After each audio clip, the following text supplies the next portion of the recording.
বন্ধুরা, আপনারা তো মাছের অনেক রেসিপিই খেয়েছেন, কিন্তু পাতিলেবু দিয়ে মাছ কি কখনো খেয়ে দেখেছেন?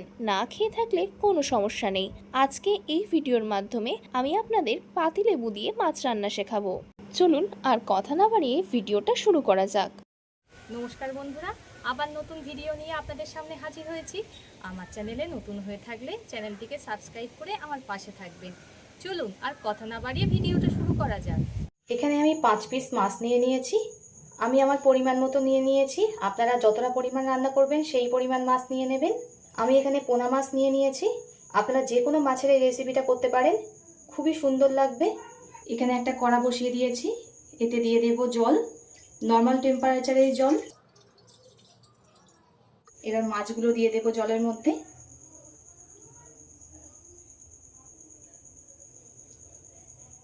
আর এখানে নিয়ে নিয়েছি অর্ধেকটা পাতিলেবু। পাতিলেবু রস করেই জলের মধ্যে দিয়ে দেব। অল্প করে দিয়ে দেব লবণ। এবার হালকা গরম জলে এটাকে একটু মাছগুলোকে পাতিলেবু রসের সঙ্গে একটু ফুটিয়ে নেব। জলটা কিন্তু খুব একটা বেশি গরম করব না, হালকাই হবে। এখানে আমি হালকা একটু জলটা গরম করে নিয়েছি। এবার একটু মাছগুলোকে উল্টিয়ে দেব। অনেকেই আছেন বন্ধুরা মাছের একটা আষ্টে গন্ধর জন্য মাছ খেতে পছন্দ করেন না। এই পদ্ধতিতে মাছের রেসিপি করবেন, যে কোনো মাছের রেসিপি, কোনো রকম আষ্টে গন্ধ হবে না। আর তরকারি করার পরেও অনেক সময় মাছে একটা আষ্টে গন্ধর জন্য তরকারিটা খেতে খুব একটা ভালো লাগে না। এবার মাছগুলো তুলে নেব আর এই মাছগুলোকে ঠান্ডা করে নেব। মাছ ততক্ষণে ঠান্ডা হোক। এখানে একটা মিক্সচার জার নিয়ে নিয়েছি মশলা তৈরি করার জন্য। এতে দিয়ে দেব আদা, 5-6 কোয়া দিয়ে দিলাম রসুন, একটা বড় সাইজে দিয়ে দেব পেঁয়াজ কুচি। পেঁয়াজটা একটু বড় বড় করেই দিয়েছি যেহেতু মিক্সচারে দিয়ে দেব। এবার দিয়ে দেব একটা ছোট সাইজের কেটে রাখা টমেটো। এবার দিয়ে দেব 2টো কাঁচা লঙ্কা। ঝালটা আপনারা স্বাদ মতো দিয়ে দেবেন, যে যেমন ঝাল খেতে পছন্দ করেন। দিয়ে দেব অল্প করে জল। মশলাটাকে পেস্ট বানিয়ে নেব। মশলাটা পেস্ট করে নিয়েছি। মশলাটা খুব ভালোভাবে ব্লেন্ড করে নিয়েছি। আবারও একটা মশলা তৈরি করে নেব। তার জন্য এখানে একটা বাটি নিয়েছি। এতে দিয়ে দেব 1 চামচ ধনিয়া গুঁড়ো, সমপরিমাণ দিয়ে দেব জিরে গুঁড়ো। এই চামচের মাপ করে দিয়ে দেব 1 চামচ লবণ। পরিমাণ মতো দিয়ে দেব হলুদ গুঁড়ো। যতটা পরিমাণ তরকারিতে হলুদ লাগবে ততটাই দিয়ে দিলাম। অল্প করে দিয়ে দেব জল। মশলাটা জলের সঙ্গে খুব ভালোভাবে গুলে নেব। এইভাবে জলে গুলে মশলাগুলো ব্যবহার করলেই কালারটা খুব সুন্দর আসে। সব মশলাগুলো জলে গোলা হয়ে গেছে। মশলাগুলো তৈরি করতে করতে আমার মাছও ঠান্ডা হয়ে গেছে। মাছে দিয়ে দেব লবণ, দিয়ে দিলাম হলুদ গুঁড়ো। মাছের সঙ্গে খুব ভালোভাবে লবণ আর হলুদ মাখিয়ে নিতে হবে। লবণ আর হলুদ আমার মাখানো হয়ে গেছে। এদিকে একটা কড়া গরম হতে বসিয়ে দিয়েছিলাম। এতে দিয়ে দেব সর্ষের তেল। তেলটা খুব ভালোভাবে গরম করে নেব। তেলটা খুব ভালোভাবে গরম হয়ে গেছে। কড়ার সাইডে ঠিক এমনভাবে পাতিয়ে দিতে হবে, তাহলে মাছগুলো আর কড়ায় লেগে যাবে না। তেলটা কিন্তু খুব ভালোভাবে গরম করে নিতে হবে। এই গরম তেলের মধ্যে একে একে নুন হলুদ মাখিয়ে রাখা মাছগুলো দিয়ে দেব ভাজার জন্য। প্রথমে আমি 3টে মাছ দিয়ে দিলাম। এগুলো প্রথমে ভেজে নেব। মাছ দেওয়ার সঙ্গে সঙ্গে কিন্তু উল্টানো যাবে না। 1 মিনিট মতো মাছটা পিছন সাইডটা ভাজতে দিতে হবে। সঙ্গে সঙ্গে যদি উল্টান তাহলে মাছটা ভেঙে যেতে পারে।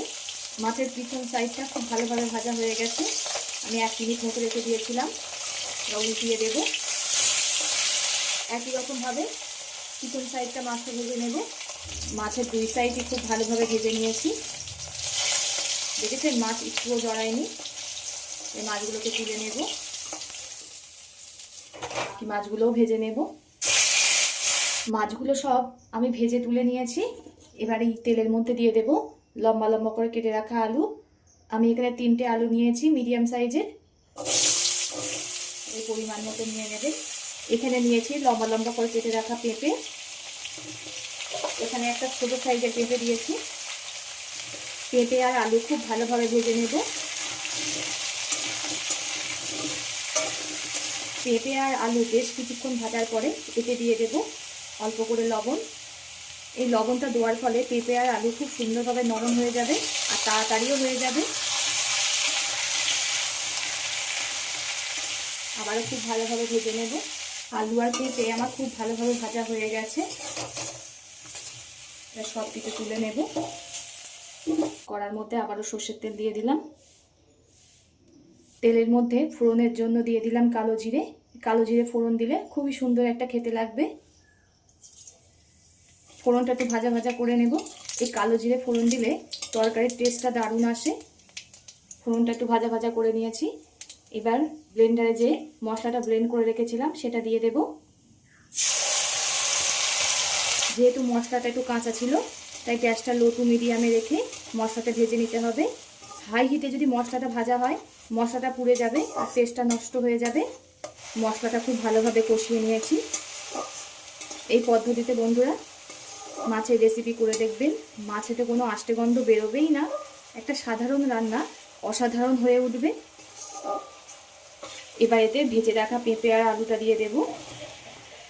মশলার সঙ্গে পেঁপে আলুকেও কষিয়ে নেব খুব ভালোভাবে। মশলার সঙ্গে পেঁপে আর আলুকে খুব ভালোভাবে কষিয়ে নিয়েছি। এবার এতে দিয়ে দেব বাটিতে যে মশলাটা গুলে রেখেছিলাম জল দিয়ে সেটাকে। সব কিছু আবারও কষিয়ে নেব। খেয়াল রাখতে হবে মশলাটা যেন তলায় পুড়ে না যায়। সব কিছু আমার খুব ভালোভাবে কষানো হয়ে গেছে। কালারটা দেখুন কত সুন্দর এসছে। আপনারা যদি একটু বেশি কালার পছন্দ করেন তখন একটু কাশ্মীরি গুঁড়ো লঙ্কা দিয়ে দেবেন। আমি এখানে কাঁচা লঙ্কা দিয়েই করলাম। এবার এতে দিয়ে দেব পরিমাণ মতো জল। আমি আমার পরিমাণ মতো জল দিয়ে দিলাম। আপনারা আপনাদের পরিমাণ মতো জল দিয়ে দেবেন, যেমন ঝোল পছন্দ করবেন। এবার ঝোলটাকে ফুটতে দেব। ঝোলটা খুব ভালো রকমই ফুটছে। এবার এতে ভেজে রাখা মাছগুলো দিয়ে দেব। মাছ দিয়ে খুব ভালোভাবে ফুটিয়ে নিতে হবে আবারও। এতে দিয়ে দেব সামান্য একটু চিনি। এই পদ্ধতিতে যে কোনো মাছের রেসিপি বন্ধুরা একবার ট্রাই করবেন, কথা দিচ্ছি স্বাদ মুখে লেগে থাকবে। আর সাধারণ মশলা দিয়ে তৈরি করবেন, তরকারির স্বাদ হবে অসাধারণ। আশা করি এই সিম্পলভাবে তৈরি করা মাছের ঝোলের রেসিপি আপনাদের সকলেরই ভালো লেগেছে। কার কেমন লেগেছে অবশ্যই কিন্তু কমেন্ট করে জানাবেন। আপনাদের কমেন্টের আশায় থাকবো। আমি একটু ঝোল ঝোল নামাচ্ছি। সব শেষে দিয়ে দেব সামান্য একটু গরম মশলা। গরম মশলা দিয়ে গ্যাসটাকে অফ করে দেব। গরম গরম ভাতের সঙ্গে দারুণ লাগে বন্ধুরা খেতে। আর মাছগুলোও দেখুন একটুও ভাঙেনি। আর মাছের আঁশটে গন্ধের জন্য অনেকে আছেন মাছের ঝোল খেতে পছন্দ করেন না, তাই এই পদ্ধতিতে ট্রাই করবেন, তারাও আঙুল চেটে খাবে। আমি এবার নামিয়ে নিচ্ছি। এতক্ষণ ধৈর্য ধরে ভিডিওটা দেখার জন্য সকলকে অসংখ্য ধন্যবাদ। সবাই সুস্থ থাকবেন, ভালো থাকবেন। পরবর্তী একটা নতুন রেসিপি নিয়ে আপনাদের সামনে আবার হাজির হচ্ছি।